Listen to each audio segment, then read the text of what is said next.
তীব্র গরমের পরে বৃষ্টিটা এলো, একদম প্রকৃতি পুরো ঠান্ডা হয়ে গেল। একেই বলে ঈশ্বরের মানে সৃষ্টি, ঈশ্বরের অবদান। ঈশ্বর মানে যেটা রক্ষা, ঈশ্বর সবই রক্ষা করতে পারেন। ঈশ্বরের ইচ্ছাতে সব কিছু হয়, সম্ভব হয়, এটাই আমরা মানি। যা গরম পড়েছিল তাতে আমরা পুরো ঠান্ডা হয়ে গেলাম, প্রকৃতিকে পুরো ঠান্ডা করে দিল। এমন অবস্থা হয়েছিল গরমে, মানুষ জ্বলে পড়ে যাচ্ছিল, শরীর খারাপ করছিল, কত কিছু সৃষ্টি হচ্ছিল। তো যাই হোক, সকালবেলা উঠে স্নান টান সেরে, পুজো সেরে এই জামা কাপড়গুলো ভাঁজ করলাম। আমি তো এক সপ্তাহ জামা কাপড় সহ্য জমিয়ে রেখে দিই, তারপরে সব একদিনে সব পাঠ করি, কারণ রোজ রোজ পাঠ করা আমার পক্ষে সম্ভব হয় না। সব একসঙ্গে থাকে, তারপরে সব এক এক করে পাঠ করে ফেলি।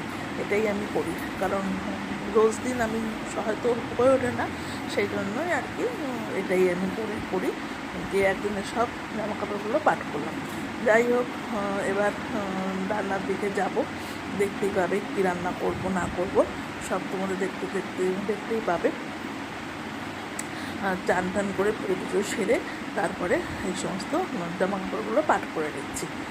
তো দেখতে থাকো, আমি সারাদিন কী করি না করি তোমরা দেখতে থাকো।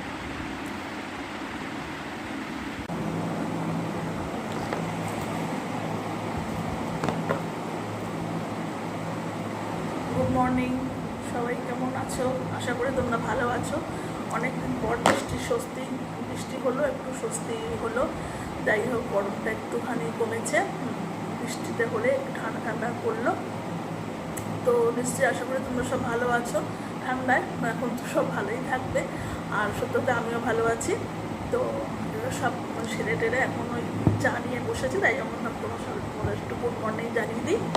তো এবার দেখো আমি কী করি না করি সব কাজ দেখতে থাকো। যাই হোক, এখন মানে একটু ঠান্ডা ঠান্ডা ওয়েদারটা আছে, তাই সেটা ভালোই লাগছে। তো এবার জল খাবার থেকে এবার সব কাজ সারা হয়ে গেছে মোটামুটি। এবার সব জল খাবার থেকে স্টার্ট করবো রান্না বান্না। ঠিক আছে, রাখছি তাহলে, তোমরা সব দেখতে থাকো।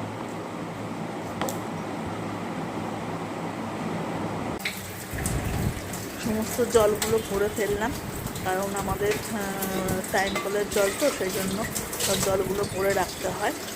রান্নার জল, খাবার জল সবই ভরে রাখতে হয়। অ্যাকোয়াগার্ডেরও জল খাই, আবার এই জলও খাই, ব্যবহার করি। তো অসুবিধা কিছু হয় না। তো জলগুলো সব ভরে রাখলাম, সমস্ত জল জকে জকে করে ভরে রেখে দিলাম, আর রান্নার জলগুলো সব ভরে রেখে দিলাম। জলগুলো ভরে রাখলে খুব সুবিধা হয়, তাহলে কোনো অসুবিধা হয় না। সেই জন্য জলগুলো সব ভরে রেখে দিই। আর কখন জল আসে কখন জল আসে না, সেই জন্য সব ভরে একবারে ঠিকঠাক করে রেখে দিই। আর জলখাবারে রুটি করলাম, একটু গরম গরম রুটি করলাম, আর ঢ্যাঁড়স ঝাল করলাম। ওই শুধু ঢ্যাঁড়স করেছি, আলু ছাড়া।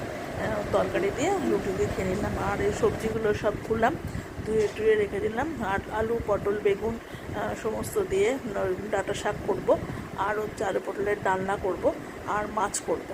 তো এই রান্নাগুলো করব, তার জন্য সবজিগুলো কেটে সব ধুয়ে রেখে দিলাম। তো এবার তো ওই 5 ফোড়ন, শুকনো লঙ্কা ফোড়ন দিয়ে তরকারিটা করে ফেললাম।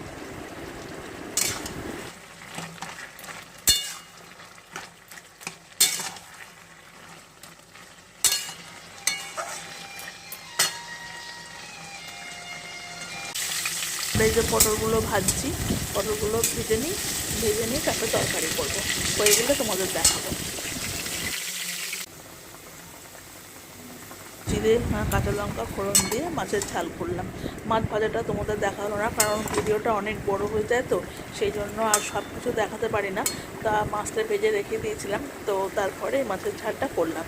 তো আজকে রান্না হলো, দেখো ওই ডাঁটা শাকের, কাটোয়া ডাঁটা শাকের তরকারি হলো, আর আলু পটলের রান্না করলাম। আর হ্যাঁ, মুগের ডাল করেছি, তোমাদের এটা বলা হয়নি, মুগের ডাল করেছি। আর হচ্ছে পোনা মাছ, মানে রুই মাছের ঝাল করেছি, মানে ঝালের ওই ঝোল আর কি, এটাই করেছি।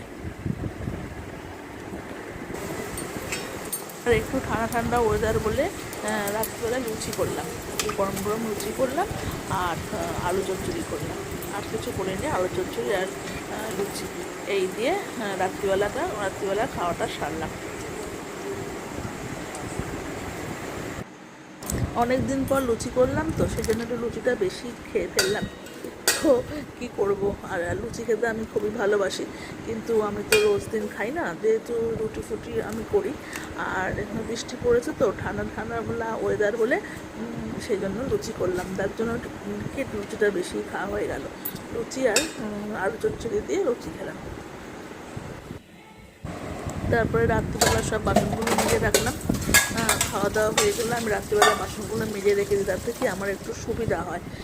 কারণ সকালে উঠে না তাড়াহুড়ো করে সব হয় না। হ্যাঁ, সকালে উঠেও কিছু বাসন মাজি, সব কিছুই করি। তো যাই হোক, বাসনগুলো মেজে রেখে দিলে কি আমার সুবিধা হয়। গ্যাসটা মুছে তারপরে সমস্ত কাজগুলো সেরে ফেলি। যতটা সারা যায় ততটাই ভালো, তাহলে সকালে উঠে তাড়াহুড়োটা করতে হয় না, এই আর কি। তো ওই জন্য সব বাসনগুলো মেজে ফেললাম, মেজে ধুয়ে সব উপর করে রেখে দেবো।